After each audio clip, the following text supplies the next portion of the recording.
Salut à vous, que le Seigneur vous bénisse. Très content de vous retrouver encore ce matin pour une autre édition de la matinale des indépendances. Alors si vous me découvrez dans cette vidéo, je suis le pasteur Espoir Mukala Mandelou. Je suis pasteur, écrivain, auteur-compositeur et j'ai plusieurs casquettes. Dans cette série de vidéos, nous sommes en train de parler de la matinale des indépendances, qui est un commentaire. J'ai décidé de faire un commentaire sur le livre d'Ipanda Diazole, la seconde et la vraie indépendance de l'Afrique. Ce livre du pasteur Espoir Mukala, sorti aux éditions LMI à Pointe-Noire. Alors, nous sommes en train de commenter le deuxième chapitre qui s'intitule « Le maître est devenu esclave ». Qui est le maître? Vous l'avez certainement compris dans les autres éditions, dans l'édition passée. Le maître, c'était l'Afrique. Et le maître est devenu esclave. Celui qui régnait autrefois sur les royaumes du monde, c'est-à-dire l'Afrique qui était le peuple précurseur de toutes les civilisations, est devenu l'esclave. Il est devenu celui qui a été foulé aux pieds maintenant. Alors nous étions au chapitre 2 et à la page 46, je vais encore lire ceci. Dans l'Afrique d'avant la chute, nos ancêtres connaissaient l'importance pour une société d'avoir Dieu de son côté. D'où ils s'efforçaient de le chercher et garder ses commandements pour ne jamais l'offenser. Ça, c'est ce qui s'est passé dans l'Afrique ancienne. Nos ancêtres connaissaient quelle est l'importance pour une société d'avoir Dieu de son côté. Je dis ceci. Bien évidemment, il y avait des bons ancêtres et il y avait les mauvais qui se plaisaient à se connecter à autre divinité que le Créateur. Dans la Bible, nous avons l'exemple de Caïn et Abel qui sont les plus vieux ancêtres de l'Afrique juste après Adam et Ève. À un certain moment, le courant d'adoration aux idoles et divinités étrangères l'a emporté sur le courant monothéiste qui s'est consacré au Créateur. En réalité, c'est ce qui s'est passé. Au commencement, c'est-à-dire que juste après la chute d'Adam et Ève dans le jardin d'Éden, ce qui est arrivé, c'est que les temps qui ont suivi, Dieu était adoré par tous les peuples qui étaient sur la terre. Et au fur et à mesure que les peuples étaient en train de se multiplier et de se disperser un peu partout sur le continent, bien sûr, vous avez vu qu'au départ en Éden, quelqu'un s'était infiltré. Donc, un autre Dieu était infiltré, qu'on appelle Satan ou le diable. S'était infiltré sous la forme du serpent. Et donc, il a continué cette infiltration-là à faire entrer, à intoxiquer, à vouloir chercher aussi que les hommes l'adorent. Parce que si vous l'avez compris bien dans la Bible, la pensée, la guerre qui est dans la Bible, c'est la guerre de l'adoration. Qui va être adoré sur la terre? Qui va être adoré au ciel? C'est la guerre de l'adoration. Celui qui contrôle l'adoration du peuple contrôle le peuple. Et Dieu était bien sûr celui qui était adoré jusqu'à ce que nous voyons que sur la terre, il s'introduit quelqu'un d'autre qui lui aussi, il voulait prendre l'adoration du peuple. Justement, c'est à cause de cette guerre d'adoration que le diable a été bouté hors du ciel. Donc, il y a plein des écritures avec lesquelles nous pouvons démontrer cela, discuter cela. Mais en passant, je suis en train de montrer ici que dans la Bible, à un certain moment donné, puisque au tout commencement, même après la chute d'Adam et Ève, les gens adoraient seulement l'Éternel. Mais à un certain moment, le diable a continué son incursion et il a fini par s'imposer et les gens ont commencé à l'adorer.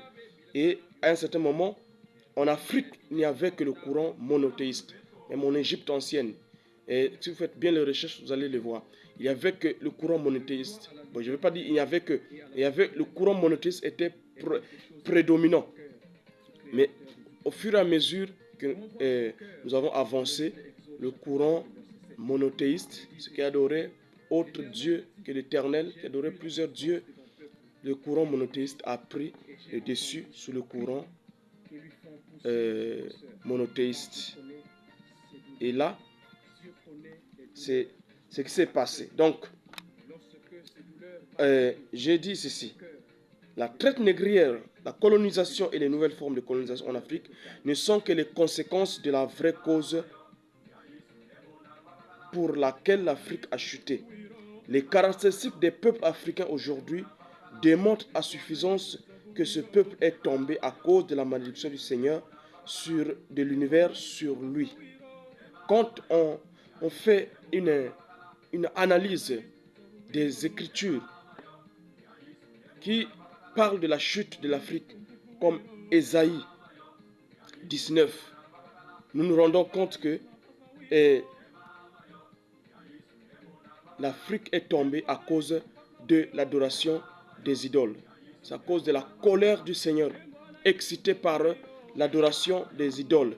Quand vous commencez à prendre Ésaïe 19, au verset 1, la Bible dit: voici l'Éternel est monté sur une nuée, il descend en Égypte ou en Afrique.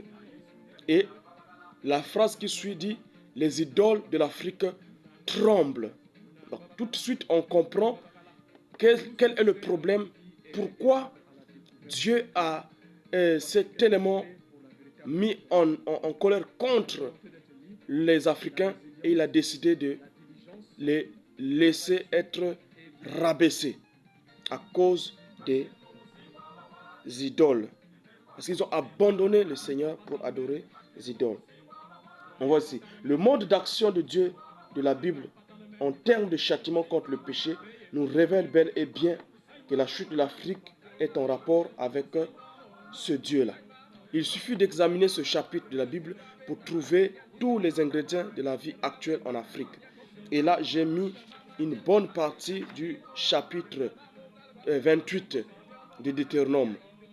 Écoutez comment ça commence. Je ne vais pas tout lire, mais vous pouvez avoir le livre, vous pouvez trouver ça dans la Bible, vous pouvez le lire.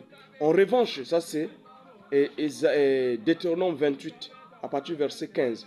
En revanche, si tu n'obéis pas à l'Éternel ton Dieu, en respectant et en mettant en pratique tous ces commandements et toutes ces prescriptions que je te donne aujourd'hui, voici toutes les malédictions qui t'atteindront et seront ton lot.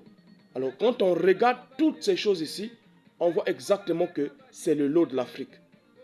Verset 16 dit ceci: tu seras maudit dans la ville, tu seras maudit dans les champs. Regardez dans les villes africaines. Regardez la structure même des villes africaines. Comparez cela avec les villes de l'Occident. Vous avez envie vraiment d'être en Occident. Regardez même dans les champs. Quand on parle au niveau même de l'agriculture.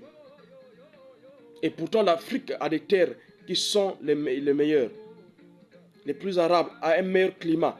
Mais l'Afrique continue à importer même les jus de fruits du Brésil, de l'Occident.